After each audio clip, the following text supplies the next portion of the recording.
আজি তাঁতিপথাৰ নামঘৰত দুদিনীয়া কাৰ্যসূচীৰে অনুষ্ঠিত কৰা ভাগৱত পাঠ ব্যাখ্যা অনুষ্ঠানলৈ এই গাঁৱৰ সমীপৱৰ্তী সকলো জাতি জনগোষ্ঠী ধৰ্মাৱলম্বী লোকে আহি ইয়াত ঈশ্বৰৰ কথা শুনি বৈকুণ্ঠৰ পথ প্ৰশস্ত কৰিব পাৰে। ইয়াত কোনো বাধা নাই।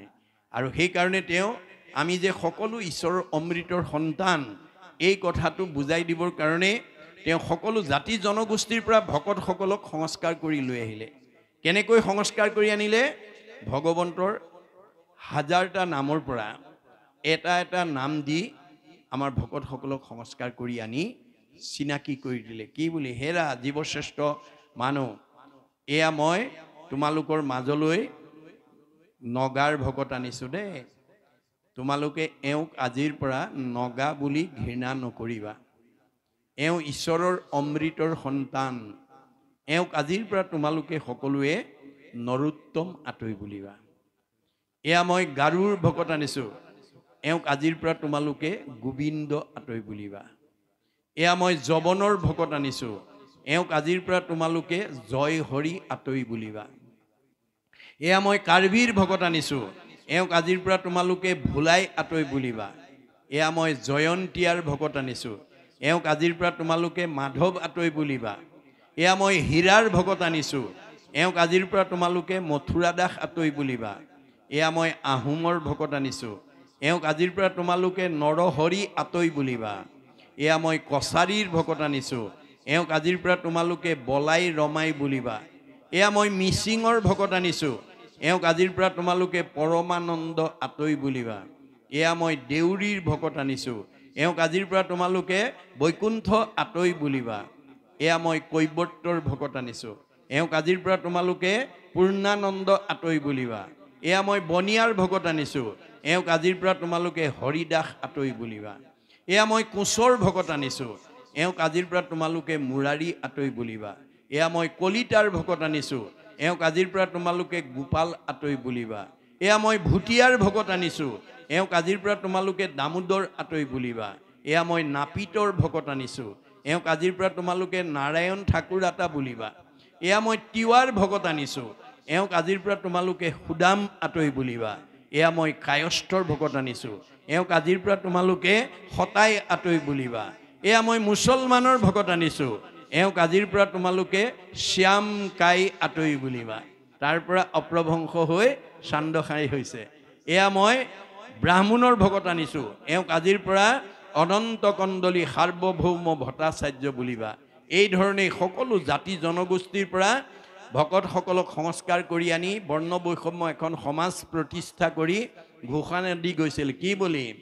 অহৰিক ভজয় যিটো তাকে বোলে জাতি, কৃষ্ণত বিমুখ যিটো সেহি হে অজাতি। এতিয়া আপুনি যি জনগোষ্ঠীতেই জন্মগ্ৰহণ নকৰক কিম্বা ঈশ্বৰক ভজিলে জাতি আৰু ঈশ্বৰক নভজাসকল অজাতি। আৰু এই তথ্যটো অলপ পিছতে আমাক সুতদেৱেও এতিয়া আমাক জনাব যে আমাৰ মানুহক বেদে অৰ্থাৎ ভগৱানে, বেদ মানে কি? যাক বেদ কহে সিটো ঈশ্বৰৰ সাক্ষাৎ। ঈশ্বৰৰ শুনতে যিটো হুয়া আছে যাত, ঈশ্বৰৰ মুখৰ পৰা যিবোৰ বাণী ওলাইছে সেইবোৰেই হৈছে বেদ। ই শাশ্বত আৰু ই সনাতন। গতিকে সুতদেৱে এই জাতি আৰু অজাতিক কেনেকৈ বেদে ভাগ কৰিছে তাকো আমাক অলপ পিছতে ক'ব। মই প্ৰসংগত আলোচনা কৰিম। গতিকে মহাপুৰুষ শংকৰদেৱে আমাক যি আধ্যাত্মিক দিশেৰে আমাক এটা জাতি গঠন কৰি থৈ গৈছে, আমি যাতে সেই একে জাতিৰ মাজলৈকে আমি সকলো আহিব পাৰোঁ, সকলোৱে যাতে এক ভগৱন্তক পিতৃ হিচাপে আমি যাতে উপাসনা কৰিব পাৰোঁ, এই তথ্যটো এতিয়া শৌনকে আমাৰ মাজলৈ দিছে। তেওঁ কৈছে যে আমি ঈশ্বৰ নাৰায়ণ পৰম ঈশ্বৰ কৃষ্ণ দেৱ নাৰায়ণ তান মহাভক্তি ইটো শ্ৰৱণ কীৰ্তন। যে ভগৱন্তক আমি সন্তুষ্ট কৰিবলৈ হ'লে ভক্তি কৰিব লাগিব, শ্ৰৱণ কীৰ্তন কৰিব লাগিব। ইহাক নাজানি আন কৰ্ম কৰি মৰোঁ। এইটো কথা নাজানি আমি যাগযজ্ঞ কৰি আমি এনেই সময় নষ্ট কৰিলোঁ বা আয়ুস নষ্ট কৰিলোঁ। কৈও কৃষ্ণ কথা সুত জনমতে তৰোঁ। এতিয়া তুমি কৃষ্ণ কথা কৈ আমাক উদ্ধাৰ কৰা। এয়া হৈছে শৌনকৰ আহ্বান। এতিয়া কৈছে ইহাতেহে আমাৰো মিলিল মহাভাগ, তুমি হেন মহন্তক পাইলো ভাগ্যে লাগ। এই যিটো কথা শৌনকে অনুভৱ কৰিছে সেই একেটা কথা আজি আমি এই অনুষ্ঠানত অংশগ্ৰহণ কৰি আমিও অনুভৱ কৰিব লাগিব। কি বুলি? যে পৰম পূৰ্বৰ পুণ্য আছিল, যাৰ কাৰণে আজি আপোনালোকৰ এই নামঘৰত বহি আমি একেলগে ঈশ্বৰৰ কথা শুনি আমি জন্ম জন্মান্তৰ কাৰণে পুণ্য অৰ্জন কৰা এটা সৌভাগ্য লাভ কৰিছোঁ। আমাৰ ভাগ্য নহ'লে যে কি বুলি কৈছে, ইহাতেহে আমাৰো মিলিল মহাভাগ। আজি আমাৰ সকলোৰে মহাভাগ্যৱান। গুৰুজনে কৈছে কৰা পান ফল ইটো, যাৰো আছে ভাগ্য যিটো, ৰস বিভাৱনত চতুৰ। আজি ইয়াত ভাগৱত শুনিবলৈ অহা সকলক ভাগ্যৱান বুলি কৈছে গুৰুজনে। আৰু ৰসত চতুৰ, সাধুৰ সংগ অনুসৰি কৃষ্ণ কথা কৰ্ণে ভৰি, সমস্ত আপদ কৰা দূৰ। আপোনালোকৰ জীৱনৰ সকলো আপদৰ পৰা ভাগৱত শুনাৰ লগে লগে মুক্ত হৈ যাব পাৰিব। ইমান মানে শক্তি আছে এই ভাগৱত শ্ৰৱণৰ। গতিকে তেওঁ কৈছে যে তুমি হেন মহন্তক পাইলো ভাগ্যে লাগ। এনেকুৱা এটা বিপদৰ সময়ত, যিটো সময়ত আমি হাজাৰ বছৰ যজ্ঞ কৰি বিফল হ'লোঁ, আৰু তেনে এটা সময়তে এই যুগ সাপেক্ষ ঈশ্বৰৰ কথা শুনাৰ কাৰণে তোমাৰ দৰে এজন মহন্তক লগ পালোঁ। যত স্বৰ্গ সুখ, যিটো মুখ্য সুখ মূল, ভকতৰ সংগৰ অল্পৰো নুহিতুল। সকলো সুখৰ ভিতৰত স্বৰ্গ সুখ শ্ৰেষ্ঠ, তাতোতকৈ মুখ্য সুখ। আৰু মুখ্য সুখতকৈও আজি আমি ভকতৰ সংগত বহি ঈশ্বৰৰ কথা শুনি যিটো ৰস পান কৰি আছোঁ, এইটো ৰস চবতকৈ শ্ৰেষ্ঠ। সকলো সুখৰ ভিতৰত স্বৰ্গ সুখ, স্বৰ্গ সুখতকৈ মুখ্য সুখ, মুখ্য সুখতকৈ ভকতৰ সংগত বহা ভাগৱত শুনাৰ যিটো সুখ, এইটো আনৰ লগত তুলনা নহয়। এদিন এই কথাটোকে বুজি নাপায় এজন ভকতে ভগৱন্তক দাবী কৰিলে, প্ৰভু মোৰ ভকতিত তুমি সন্তুষ্ট হৈছানে? তেওঁ এজন মহাভকত, ভালকৈ ভক্তি কৰিছে। ভগৱন্তই গম পালে ইয়াৰ গণ্ডগোল লাগিল, বোলে হয় হয়, তেওঁক সন্তুষ্টি দিবৰ কাৰণে ক'লে, হয় হয় তোমাৰ ভক্তিত মই সন্তুষ্ট হৈছোঁ, তেনেহ'লে মোক মুক্তি দিব লাগে। অঁ মুক্তি লাগে নেকি? বোলে অঁ, যদি মোৰ ভক্তি শুদ্ধ হৈছে তেতিয়া মুক্তি পাব লাগে। হ'ব হ'ব, তোমাক মই অহা কালিলৈ ৰথ পঠিয়াই দিম, তুমি মুক্তি লৈ মোৰ তালৈ গুচি যাব। ভকতজনক সন্তুষ্টিৰ কাৰণে তেওঁ ব্যৱস্থাটো কৰিলে। লগে লগে পিছদিনা ৰথ পঠিয়াই দিলে। ভকতজনক ৰথত উঠাই নি মুক্তিৰ 5টা ভাগ আছে: শালুক্য, সামীপ্য, সাৰূপ্য, সাযুজ্য, লীন বা নিৰ্বাণ। এতিয়া তেওঁক ভকতিৰ অনুপাতে তেওঁক শালুক্য মুক্তি দি, অৰ্থাৎ স্বলোকত বৈকুণ্ঠত নি বহুৱাই থৈ দিছে। ভকতজনৰ মনৰ ভাৱ আছিল কি, এই মই এনেকৈ আৰু তাঁতি পথাৰ নামঘৰ, আপোনাৰ বৰবিল নামঘৰ বা আমাৰ অন্যান্য শিৱসাগৰলৈ গৈ বিভিন্ন ঠাইত গৈ পেলাই ভকতৰ মাজত ঈশ্বৰৰ কথা শুনি থকাতকৈ যদি একেবাৰে বৈকুণ্ঠত বহি লওঁগৈ, তেতিয়াহ'লে সকলো সময়তে ভগৱন্তৰ লগত কথা বতৰা পাতি মই আনন্দত থাকিম। তেওঁ মনৰ ভাৱটো আছিল সেইটো। গতিকে তেওঁক নি পেলাই বহুৱাই থৈ দিলে। বহি আছে, এদিন দুদিনকৈ 3-4 দিন পাৰ হ'ল। কৃষ্ণ তেওঁ মুখৰ আগেদি অহা যোৱা কৰি থাকে, তেওঁ ফালে নাচায়ো, একো এটা নুসুধেও। তেওঁ ভাবিলে অঁ কি হ'ল, মই যিটো ভাবি আহিছিলোঁ দেখোন সেইটো কামত নাহিল, মই কালিলৈ ধৰা হওঁ। এই বুলি অপেক্ষা কৰি আছে। ভগৱন্ত ওলাই অহাৰ লগে লগে দৌৰ মাৰি গৈ আগভেটি ধৰি ক'লে, প্ৰভু ৰ'ব ৰ'ব। বোলে কি হ'ল? কি হ'ল মানে আজি 4 দিন হ'ল, আজি তোমাৰ ইয়াত আহি বহি থকা মোৰ 4 দিন হ'ল, তুমি দেখোন মোৰ ফালে নোচোৱাও, একো এটা কথা নুসুধা। সেইটো কথাটো মই নাৰদক আগতেই কৈ থোৱা আছে। নাৰদক বিষ্ণু আচন্ত কৈ, বৈকুণ্ঠত মই নাথাকো ৰৈ, যোগীৰো হৃদয় এৰি সমুদায়, থাকো ভকতৰ কীৰ্তন চাই। মোক বৈকুণ্ঠত নাপাবা নাৰদ, মই যোগীৰ হৃদয়তো নাথাকো। মোৰ ভকতে য'ত মোৰ গুণ নাম লয় মোক তাতেই পাবা। নহং তিষ্ঠামি বৈকুণ্ঠে, যোগীনাং হৃদয়ে ন চ, মদ ভক্তা যত্ৰ গায়ন্তী তত্ৰ তিষ্ঠামি নাৰদ। মই বৈকুণ্ঠত নাথাকো, যোগীৰ হৃদয়তো নাথাকো। ভকতে মোৰ গুণ নাম য'ত লয় মোক তাতেহে পাবা। এইটো অকল আমাৰ হিন্দু দৰ্শনে নহয়, বাইবেলত কৈছে, হুৱেৰ টু অৰ মোৰ এছেম্বল, যি ঠাইত 2জন বা তাতকৈ অধিক মানুহ গোট খায় ইন মাই নেম, মোৰ নাম লয়, আই এম দেয়াৰ, মই তাতেই থাকোঁ। আজি ইয়াত ভগৱন্ত বিদ্যমান হৈ আছে। এই বৈকুণ্ঠলৈ আমি ল'ৰা ছোৱালীক আনিব লাগে। উদ্ধৱক যাবৰ সময়ত কৈছে, তুমি চিন্তা নকৰিবা সখা, তোমাৰ কাৰণে প্ৰয়োজনীয় সকলো ব্যৱস্থা মই কৰি থৈ আহিছোঁ।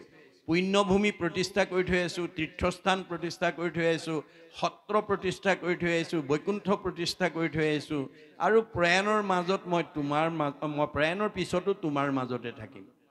নিশ্চয় কৰি কহোঁ শুনা সাৱধানে, তুমি ভকত যি স্থানে থাকে সেই পুণ্যভূমি। আজি আমি যদিও তাঁতিপথাৰ নামঘৰৰ তলত ভাগৱত শুনি আছোঁ, আমি আচলতে ক'ত আছোঁ? পুণ্যভূমিত আছোঁ। ভকতে য'ত গোট খাই শ্ৰৱণ কীৰ্তন মোৰ কৰে, যত্ৰ যত্ৰ দ্বিতীয় বৈকুণ্ঠ সিটো তাকে বোলে সত্ৰ। এয়া আজি দ্বিতীয় বৈকুণ্ঠ, এয়া সত্ৰ। এনে কৃষ্ণৰ নিৰ্মল পৰম উদাৰ কথাৰ জৈত প্ৰকাশ, গংগা আদি কৰি যত তীৰ্থ আছে ততেহে কৰে নিবাস। গতিকে সকলো তীৰ্থ আজি ইয়াত প্ৰবাহমান হৈ আছে। এই দুটা দিনত গংগা গয়াকাশী প্ৰয়াগ হয়তো চব তীৰ্থ ইয়াত প্ৰবাহমান হৈ থাকিব আধ্যাত্মিকভাৱে। গতিকে বাহ্যিক তীৰ্থত গৈ এতিয়া গংগা গয়াকাশীত গা ধুলে আমাৰ ভাগৱতৰ মতে, গুৰুজনাৰ মতে গাৰ মলিহে আঁতৰ হ'ব। গংগা আদি কৰি যত তীৰ্থ নিৰন্তৰ, কেৱলে হৰন্ত মাত্ৰ পাপ শৰীৰৰ। আজি তাৰিখত কোনোবাই গা ধুলেগৈ গংগা গয়াকাশীত গা ধুলে গাৰ মলিহে আঁতৰ হ'ব, মনৰ মলি আঁতৰ নহয়। সাধুৰ সংগে বাহিৰে ভিতৰে শুদ্ধি কৰে, হেন সাধু সেৱা নকৰিব কোনো নৰে। আজিৰ এই তীৰ্থত আহি সেৱা কৰাৰ লগে লগে বাহিৰ ভিতৰ শুদ্ধ হৈ যাব। আৰু ইয়াত স্বয়ং বৈকুণ্ঠ মানে প্ৰতি কৃষ্ণ বিদ্যমান হৈ আছে। যাবৰ সময়ত কৈছে, মই প্ৰয়াণৰ পিছতো তোমাৰ মাজত থাকিম। ক'ত থাকিম?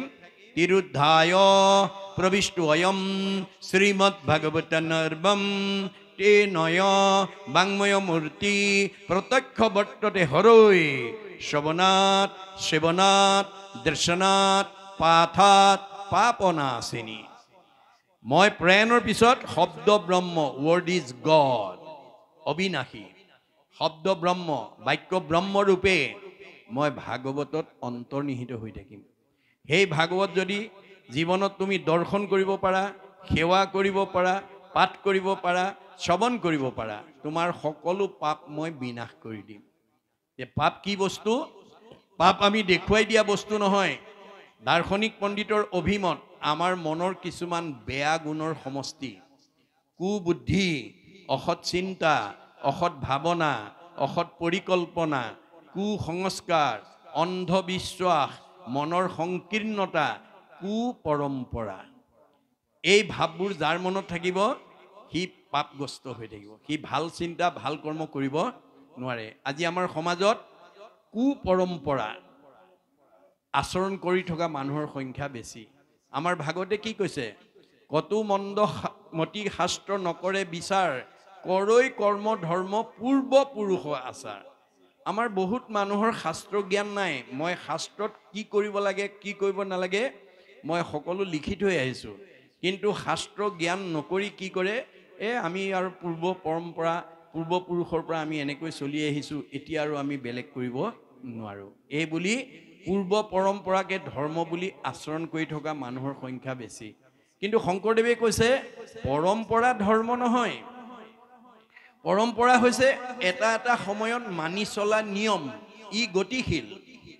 মনত ৰাখিব কথাটো যে আমি বুৰঞ্জী পঢ়াসকলে আপোনালোকে জানে যে আমাৰ পূৰ্বপুৰুষসকল যেতিয়া সভ্যতাৰ বিকাশ হোৱা নাছিল, যেতিয়া মানুহে কাপোৰ বব নাজানিছিল, যেতিয়া মানুহে ঘৰ বনাব নাজানিছিল, যেতিয়া মানুহে জুইৰ ব্যৱহাৰ নাজানিছিল, যেতিয়া পানী ফিল্টাৰ নাছিল, আমাৰ উপৰি পুৰুষসকলে তেতিয়া ঘৰ বনাব নাজানোতে ক'ত বাস কৰিছিল? পৰ্বতৰ গুহাত। কাপোৰ বব নাজানোতে গছৰ বাকলি পিন্ধিছিল, জুইৰ ব্যৱহাৰ নাজানোতে কেঁচা মঙহ খাইছিল, পানী ফিল্টাৰ নাথাকোতে পুখুৰী নদীৰ পানী খাইছিল। আজি খাব নেকি? আজি কেঁচা মঙহ খাব নেকি? নাখায়। কাৰণ সভ্যতা গতিশীল, জীৱন গতিশীল, সুখ দুখ গতিশীল, জগত গতিশীল, ধৰ্ম গতিশীল, পৰম্পৰাও গতিশীল, ই একেদৰে নাথাকে। গতিকে এইটোকে যুগ ধৰ্ম বুলি কৈছে। যুগ ধৰ্ম, যুগে অনুপাতে ধৰ্ম। এতিয়া আমাক এই পাঠত এই কথাটোৱে ক'লে যে ঋষিমুনিসকলে কৃষ্ণ বৈকুণ্ঠ প্ৰয়াণ হোৱাৰ পিছত কলি যুগৰ ধৰ্ম আচৰণ নাম ল'ব লাগিছিলে, কিন্তু যজ্ঞ কৰিলে, বিফল হৈ গ'ল। যদি বেদজ্ঞ শাস্ত্ৰজ্ঞ ঋষি সমষ্টেই বিফল হৈছে, আমি জানো সফল হ'ব পাৰিম? আমি নোৱাৰিম। আমি এই কথাটো উপলব্ধি কৰিব লাগিব। গতিকে যুগ অনুপাতে আমাক ধৰ্ম নিছে আৰু পৰম্পৰাবিলাক তেনেকৈ সলনি হৈ থাকে। গতিকে আমাৰ এই গতিশীল পৰম্পৰা, শংকৰদেৱে কৈছে চব পৰম্পৰা এৰিবও নালাগে আৰু চব পৰম্পৰা ধৰিবও নালাগে। যিবোৰ পৰম্পৰাত বাস্তৱতা আছে, যিবোৰ পৰম্পৰাত শাস্ত্ৰসন্মত দিশ আছে, যিবোৰ পৰম্পৰাত দৰ্শন আছে, যিবোৰ পৰম্পৰাত বিজ্ঞান আছে, সেইবিলাক শাশ্বত পৰম্পৰা। পৃথিৱী থকালৈকে, মানুহ জাতি থকালৈকে, তাঁতি পথাৰ গাঁও থকালৈকে সেইবোৰ নিয়ম আমি মানি চলিব লাগিব। কিন্তু যিবোৰ পৰম্পৰাত বাস্তৱতা নাই, শাস্ত্ৰসন্মত দিশ নাই, দৰ্শন আৰু বিজ্ঞানৰ অভাৱ, সেইবোৰ পৰম্পৰা আমি এৰিব লাগিব। সেইবোৰ পৰম্পৰা ধৰি থাকিলে আমাৰ এই 28,000 ঋষিৰ নিচিনা আমাৰ অৱস্থা হ'ব। এই কথা আমাক কৈছে যে, এতিয়া কৈছে যে তেতিয়া তেওঁ যেতিয়া সেই স্বৰ্গত বৈকুণ্ঠত গৈ যেতিয়া তেওঁ সেই কথাটো ভগৱন্তৰ পৰা শুনিলে, তেতিয়া ভকতজনে ক'লে, প্ৰভু তেনেহ'লে মোক আকৌ আগৰ ঠাইলৈকে পঠিয়াই দিয়া। নাই, মই আকৌ আগৰ দৰে ভকতৰ, সেইকাৰণে কৈছে ভকতৰ সংগৰ অল্পৰ নুহি তুল। ভকতৰ সংগত আমি ঈশ্বৰৰ কথা শুনি যিটো আনন্দ পাওঁ, সেইটো বৈকুণ্ঠত নাই। বৈকুণ্ঠত স্বাৱলম্বী, মুক্তি পোৱাৰ পিছত কাৰো লগত কাৰো সম্পৰ্ক নাথাকে, নিজা নিজাভাৱে নীৰৱে বহি থাকে। গতিকে আজি আমি যদি 5 প্ৰকাৰ মুক্তি ভাগ কৰি পেলাই এই নামঘৰত যদি বহি থাকিলোহেঁতেন, কাকো কোনেও নমতাকে, এতিয়া পোৱা আনন্দটো পালোহেঁতেন জানো? নাপাওঁ। সেইকাৰণে বৈকুণ্ঠৰ সুখটো ভকতে নিবিচাৰে, মুক্তি নিবিচাৰে। মুক্তিটো নিস্পৃহা যিটো, সেহি ভকতক নমো ৰসময় মাগুহ ভকতি। ভকতে মুক্তি নিবিচাৰে, মুক্তিহে ভকতৰ পিছে পিছে ঘূৰি ফুৰে। কাৰণ অবিদ্যা বিনাশ কৰিছে ভকতে। অবিদ্যা নাখিলে আনো বিভূতি যতে ক, ভকতৰ পিছে পিছে ফুৰয় প্ৰত্যেক। যদ্যপি তেখম্বে তাক স্পৃহা নকৰয়, তভু পুনু ভকতিয়ে তাক মিলা। আপুনি নালাগে বুলি ক'লেও আপোনাৰ আহি যাব, কাৰণ আপোনাৰ কৰ্মই আনিব। গতিকে কৰ্মৰ লগত আমাৰ সুখ দুখ সকলো জড়িত হৈ আছে। এই তথ্য আমাক দিছে আৰু কৈছে, আকাশে সঞ্চাৰে য'ত ৰবি, ৰথ যেন বায়ু, সূৰ্যৰ লগত হৰৈ জগতৰ আয়ু। সূৰ্য উদয় আৰু অস্ত যোৱাৰ লগে লগে আমি দিনে দিনে এদিন এদিন মৃত্যুৰ ফাললৈ আগবাঢ়ি গৈ আছোঁ। আমাৰ আয়ুস কমি গৈ আছে। মনত ৰাখিব দেই, এই কথাটো নজনাৰ কাৰণে, ভাগৱতৰ এই কথাটো নজনাৰ কাৰণে এতিয়া আমাৰ সমাজত সদায় জীয়াই থাকিম বুলি ভবা মানুহৰ সংখ্যা বেছি। মনত ৰাখিব দেই, আপোনালোকে ভালকৈ কথাটো মন কৰিব। আমাৰ সমাজত, সমাজবিলাকত সদায় জীয়াই থাকিম বুলি ভবা মানুহৰ সংখ্যা বেছি। যিবিলাক মানুহে সদায় জীয়াই থাকিম বুলি ভাবে, সি আনক দুখ দিবলৈ, আনক আঘাত দিবলৈ, আনক অন্যায় কৰিবলৈ, আনক ঠগিবলৈ, আনৰ সীমা ঠেলিবলৈ ভয় নকৰে। কাৰণ যেনে তেনে সি নিজে সুখী হৈ থকা মানে মই সদায় জীয়াই থাকিম এই বুলি ভাবি সি আনক দুখ কষ্ট দি হ'লেও নিজে সুখী হোৱাৰ কথাটো বিচাৰে। কিন্তু তেওঁ নাজানে যে আনক দুখ দিলে, কষ্ট দিলে যে পাপ হ'ব। পাপ আয় পৰপীড়নম। আনক দুখ কষ্ট দিলে পাপ হ'ব। পাপ হ'লে আপোনাৰ জীৱনলৈ দুখ নিজেই নামি আহিব আৰু আপোনাৰ আয়ুস কমাই দিব। পৰক হিংসা কৰা মানুহৰ আয়ুস কমাই দিব, 100 বছৰ ভোগ কৰিবলৈ নাপায়। গতিকে সেইটো স্বভাৱ কাৰোবাৰ আছিলে যদি এৰিব দেই। কাৰণ আমি কাৰোবাক দুখ কষ্ট দি নিজে কেতিয়াও সুখী হ'বলৈ বিচাৰিব নালাগে। ডক্টৰ সৰ্বপল্লী ৰাধাকৃষ্ণনে কৈছে, we need not cut down the tree to get at the fruit. গছজোপাৰ ফলকেইটা পাবৰ কাৰণে গছজোপাৰ গুৰিটো কাটিবলৈ আমি যত্ন কৰিব নালাগে। In order to perfect human society, it is not necessary for us to destroy the family or the nation. আমি এখন সমাজ গঢ়িবলৈ গৈ, পৰিয়াল এটা গঢ় দিবলৈ গৈ আন এটা পৰিয়ালক বা আন এখন সমাজক যাতে দুখ দিব লগা নহয়। গতিকে এই কথাৰ প্ৰতি আমি সদায় সজাগ হ'ব লাগিব। এই তথ্য আমাক ভাগৱতে দি আছে। এই কাৰণে কৈছে যে সূৰ্যৰ লগতে হৰৈ জগতৰ আয়ু। সমস্ত জগতৰ আয়ুস এদিন এদিন সূৰ্য উদয় অস্ত হোৱাৰ লগে লগে কমি আছে। একক্ষণ মানে যিটো শুনৈ কৃষ্ণ কথা, তাৰ বিনে আনৰ জীৱন যায় বিধা। এতিয়া ভাগৱতে কি ক'লে? যে এই দৈনন্দিন সূৰ্য উদয় আৰু অস্ত যোৱালৈকে এই 24 ঘণ্টা সময়ত আমি প্ৰত্যেক মানুহে এক ক্ষণ ঈশ্বৰৰ কথা শুনিবলৈ যত্নপৰ হ'ব লাগে। এক ক্ষণ মানে দাৰ্শনিকৰ অভিমত 4 মিনিট 24 ঘণ্টাৰ ভিতৰত আমি প্ৰত্যেকে কমেও 4 মিনিট সময় ঈশ্বৰৰ কথা শুনিব, ক'ব, গাবলৈ যত্ন কৰিব লাগে। এতিয়া আমাৰ সমাজত এনেকুৱা বহুত মানুহ আছে এক ক্ষণো ঈশ্বৰৰ কথা শুনিবলৈ, ক'বলৈ, গাবলৈ সময় নাই। যদি তেনেকুৱা অৱস্থাত কোনোবা আছে, আজিৰ পৰা জীৱন পৰিৱৰ্তন কৰিব, নহ'লে আপোনাৰ জীৱন বৃথা হৈ যাব। এক ক্ষণ মানে যিটো শুনে কৃষ্ণ কথা, তাৰ বিনে আনৰ জীৱন যায় বৃথা। যদি এক ক্ষণ যদি দৈনন্দিন জীৱনত আমি 4 মিনিট সময়ো যদি ঈশ্বৰৰ কথা শুনিবলৈ, ক'বলৈ, গাবলৈ আমাৰ সময় নাই, তেওঁ অৰ্জুনক কৈছে, আৰু হেৰা শুনা তুমি, এক বিনে নহ দুই, অবিদ্যা মায়াত ভিন্ন দেখি। হে অৰ্জুন, তুমিয়ে মই একেটাই। মায়াত থকাৰ কাৰণে মানুহে আমাক দুটা দুটা বুলি ভাবে। মোৰ অংশ জীৱ তুমি, মই আত্মা অন্তৰ্যামী, এহি হেতু তুমি মই সখী। তুমি মোৰ অংশ জীৱ সখী, সেইকাৰণে তুমি মোৰ অংশ, সেইকাৰণে তুমি মোৰ সখী। সাৰথীৰ কহো ভেদ, লোৱাত আৰু পৰিছেদ, আনে নজানয় মহামতি, যিগোটা যে মহাৰথী, ৰথেশ্বৰী কৰে গতি, ৰথ পুনো চলাৱে সাৰথী। তুমি যিখন ৰথত মহাৰথী হিচাপে যুদ্ধত অৱতীৰ্ণ হৈছা, কৰ্মত অগ্ৰগতি হৈছা, তোমাৰ সেই ৰথখন কিন্তু মই পৰিচালনা কৰি আছো অৰ্জুন, মনত ৰাখিবা। অৰ্জুনৰ ৰথখন যদি কৃষ্ণই পৰিচালনা কৰিছে, আমাৰ ৰথখন কোনে পৰিচালনা কৰিছে? আমাৰ ৰথখনৰ নাম কি? গীতাত কৈছে দেহ ৰথ, ঘোঁৰা মন, ইন্দ্ৰী প্ৰাণ সেনাগণ, বিষয় অৰণ্য ভৈলতা। আমাৰ দেহ ৰথখন কৃষ্ণই পৰিচালনা কৰি আছে।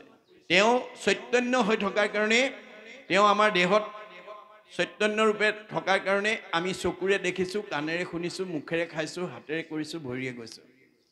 গতিকে যিজন থকাৰ কাৰণে আমি চৈতন্য হৈ আছোঁ, সেইজনৰ কথা শুনিবলৈ, সেইজনৰ কথা ভাবিবলৈ, সেইজনৰ কৰ্ম কৰিবলৈ, সেইজনৰ স্থান পাবলৈ যদি আমি এক ক্ষণো সময় নাথাকে, তেতিয়া আপোনাৰ ৰথখন ভালকৈ নচলিব দেই। ৰথখনত ঘূনে ধৰিব। কেনেকৈ? অৰ্শ, গুল্ম, পিত্ৰ, কেঁচুমূৰীয়া, মূৰৰ বিষ, পেটৰ বিষ, দাঁতৰ বিষ, কঁকাল বিষ, কাৰ কি আছে?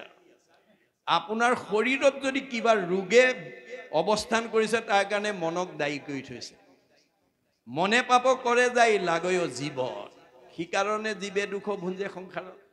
আজি বহুত মানুহে মনক সংযম কৰিব নোৱাৰাৰ কাৰণে মনৰ কবলত পৰি আজি বহুত উঠি অহা প্ৰজন্মই নাখাবলগীয়া খাইছে, মদ ভাং ড্ৰাগছ আদি খাইছে, নিচাযুক্ত বস্তু, যাৰ কাৰণে তেওঁ আমাতকৈ আগতে গুচি যাব লগা আছে।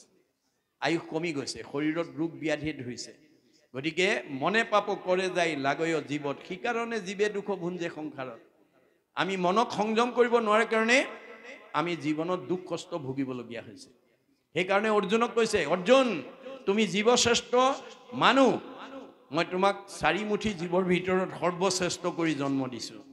গতিকে তুমি মনক সংযম কৰিবলৈ শিকিবা, ইন্দ্ৰিয়ক সংযম কৰিবা, নহ'লে আহিল কণা গ'ল কণা সাগৰী কাটিল 3 কণা হ'ব। অৰ্জুনে শুনাৰ লগে লগে প্ৰতিবাদ কৰিছে, কি বুলি? হেন শুনি অসন্তোষ কৰন্ত অৰ্জুন, ইন্দ্ৰিয়ক বশ্য কৰি বাক পাৰে কোন। কাৰ সাধ্য আছে ইন্দ্ৰিয়ক সংযম কৰিবলৈ, মনক সংযম কৰিবলৈ? নাই নাই, এই প্ৰস্তাৱ মোৰ গ্ৰহণযোগ্য নহয়। তেতিয়া কৃষ্ণই হাঁহি মাৰি কৈছে, কৃষ্ণে বোলে সখী তুমি নকৰিবা ভয়, অভ্যাসতে ইন্দ্ৰিয় বশ্য আপুনি হুয়। ভয় নকৰিবা, অভ্যাস কৰা। অভ্যাসৰ দ্বাৰা তুমি ইন্দ্ৰিয়বিলাকক সংযম কৰিব পাৰিবা।